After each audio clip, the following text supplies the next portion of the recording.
नमस्कार दोस्तों, आप सभी का स्वागत है गुरुकुल स्टेनो क्लासेस जोधपुर में। आपका डिक्टेशन शुरू होगा 5 सेकंड बाद। किसानों का एक बड़ा वर्ग कृषि के माध्यम से जीवन निर्वाह भी नहीं कर पा रहा है तथा आत्महत्या द्वारा जीवन समाप्त करने के लिए अभिशप्त है। निश्चित तौर पर कृषक वर्ग में एक समूह ऐसा भी है जो किसानों के माध्यम से ऐशो आराम का जीवन जी रहा है तथा जिसके लिए कृषि जीवन निर्वाह का साधन होने की बजाय एक लाभप्रद व्यवसाय है, परंतु ऐसे लोग अपवाद की संख्या में ही है। अधिकांश लोगों के लिए कृषि अस्तित्व का ही प्रश्न बनी हुई है।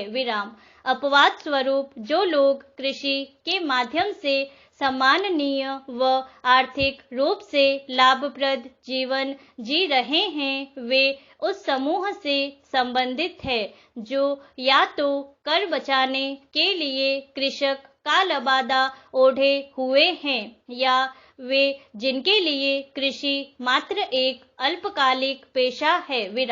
भूमि का बड़ा स्वामित्वधारी कृषक वर्ग जो विभिन्न योजनाओं व उपकरणों का बेहतर प्रयोग कर पा रहा है के लिए ही कृषि जीवन निर्वाह का स्तर है। ऐतिहासिक रूप से भी कृषि से जुड़े लोगों के लिए भी यह कोई वैभव का खतरा नहीं है। कर में अधिकतम भागीदारी होने के बावजूद प्राचीन व मध्यकाल में कृषि से जुड़े लाभ कभी भी बहुसंख्यक किसानों को प्राप्त नहीं हुए। इनका अधिकतम हिस्सा बिचौलियों व शासक वर्ग ने हड़प लिया। औपनिवेशिक काल में तो पूरा शोषण तंत्र कृषकों की बदहाली पर ही टिका था तथा कृषकों के अधिशेष को सोख कर ही ब्रिटेन के साम्राज्य को ऊर्जा प्राप्त होती थी। भारतीय परिप्रेक्ष्य में कृषि का इतना महत्व होने के बावजूद आज भी बहुसंख्यक कृषकों के लिए जीवन निर्वाह का सक्षम स्तर नहीं है।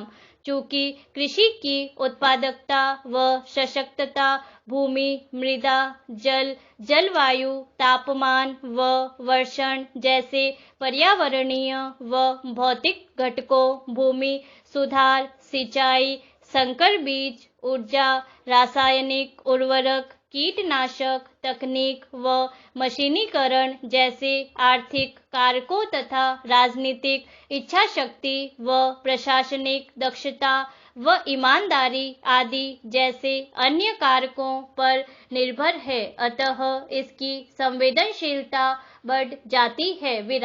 कृषि की यह संवेदनशीलता ज्यादा गहराई से इसलिए भी चर्चा का विषय बनती है क्योंकि भारत के लिए कृषि का महत्व न केवल खाद्य सुरक्षा, रोजगार, ग्रामीण विकास, उद्योगों के लिए कच्चे माल निर्यात संवर्धन की दृष्टि से महत्वपूर्ण है, वरन यह महिला सशक्तिकरण, गरीबी निवारण, धारणीय विकास को भी सुनिश्चित करने वाला प्रमुख कारक है। कृषि की कम उत्पादकता, सिंचाई के लिए मानसून पर निर्भरता, सार्वजनिक निवेश की गुणवत्ता का कमजोर होना, ऊर्जा परिवहन, भंडारण व वितरण क्षेत्र में आधारभूत ढांचे का पिछड़ापन, कृषि साख की समस्या, दोषपूर्ण न्यूनतम समर्थन प्रणाली, भूमि सुधार की समस्या, तकनीक कौशल का अभाव आदि कारणों ने आज इसे एक लाभप्रद व्यवसाय में परिवर्तित नहीं होने दिया है। इन्हीं कारकों के आलोक में ही हम कृषि की दुर्दशा को समझ सकते हैं। यही वजह है कि कृषि आज सामान्यतः नकारात्मक कारणों से ही चर्चा का विषय बनती है। फिर वह चाहे कृषक आत्महत्या का मामला हो या कृषकों द्वारा ऋण माफी हेतु निरंतर प्रदर्शन का मसला हो। विराम। कृषकों द्वारा अपनी उपज को सड़क पर फेंकना हो या कृषि नीतियों में प्रशासनिक अकर्मण्यता, ये खबरें भी आम फहम है। विराम। यही परिस्थितियां इस बात का पूरा सूत्र देती है कि क्यों कृषक आज मजदूर बनकर नारकीय शहरी जीवन जीने में खुश है। विराम पैरा। ऐसा नहीं है कि सरकारी स्तर पर इस स्थिति को बदलने के प्रयास नहीं हो रहे हैं। विराम। सरकार कृषि के माध्यम से देश की आर्थिक प्रगति को तीव्र करने तथा इसका लाभ अंतिम व्यक्ति तक पहुंचाने के लिए राष्ट्रीय कृषि नीति, राष्ट्रीय किसान नीति, प्रधानमंत्री फसल बीमा योजना, राष्ट्रीय कृषि विकास योजना, प्रधानमंत्री कृषि सिंचाई योजना, जैविक कृषि के लिए परंपरागत कृषि विकास योजना, मृदा स्वास्थ्य कार्ड योजना, ई नाम, खाद्य प्रसंस्करण मिशन, नीली क्रांति की केंद्रीय योजना तथा राष्ट्रीय गोकुल मिशन आदि के माध्यम से प्रयास कर रही है। विराम।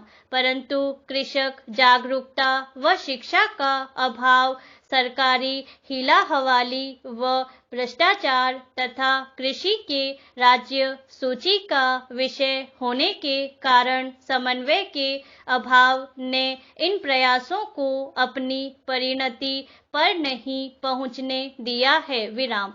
कृषि बहुसंख्यक कृषकों के लिए न केवल जीवन निर्वाह का वरन देश की जीवन रेखा व सफल उद्यम के रूप में स्थापित हो, इसके लिए बहुत कुछ किया जाना शेष है। विराम।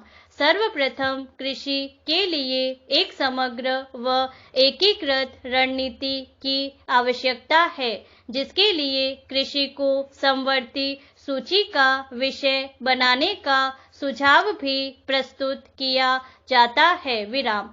साथ ही भूमि पट्टेदारी संबंधी कानूनों में सुधार, सार्वजनिक निजी मॉडल के द्वारा भंडारण, विपणन, संचार, सड़क, बाजार संबंधी अवसंरचना का विकास, सिंचाई प्रबंधन तथा जलवायु परिवर्तन आधारित बीमा योजना का विकास, गुणवत्तापूर्ण बीज, उर्वरक तथा कीटनाशकों का विकास, सरल व सस्ती तकनीक को बढ़ावा तथा दक्ष आपूर्ति श्रृंखला का विकास जैसे क्षेत्रों में ईमानदारी पूर्वक क्रियान्वयन कर कृषि को लाभकारी बनाया जा सकता है। विराम।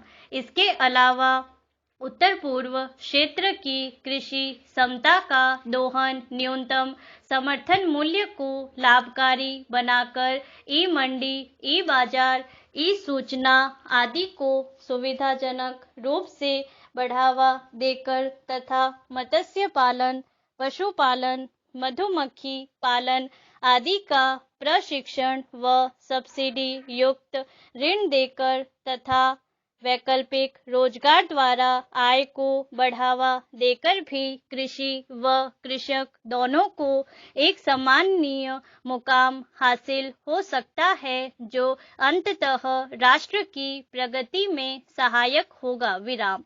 अतः निष्कर्ष के रूप में कहा जा सकता है कि इसमें कोई दो राय नहीं कि भारत में कृषि जीवन निर्वाह का एक सक्षम स्तर नहीं रही, लेकिन इसे कृषि के अंत की उद्घोषणा के रूप में न देखकर कृषि की गिरती स्थिति के रूप में ही स्वीकार करना चाहिए तथा सरकार, समाज, प्रशासन व व्यक्ति सभी के स्तरों पर विभिन्न सुधारों को लागू कर इसको आजीविका के एक सक्षम साधन के साथ साथ समाज की समृद्धि निर्धारण करने वाले एक महत्वपूर्ण घटक के रूप में स्थापित करना चाहिए। विराम।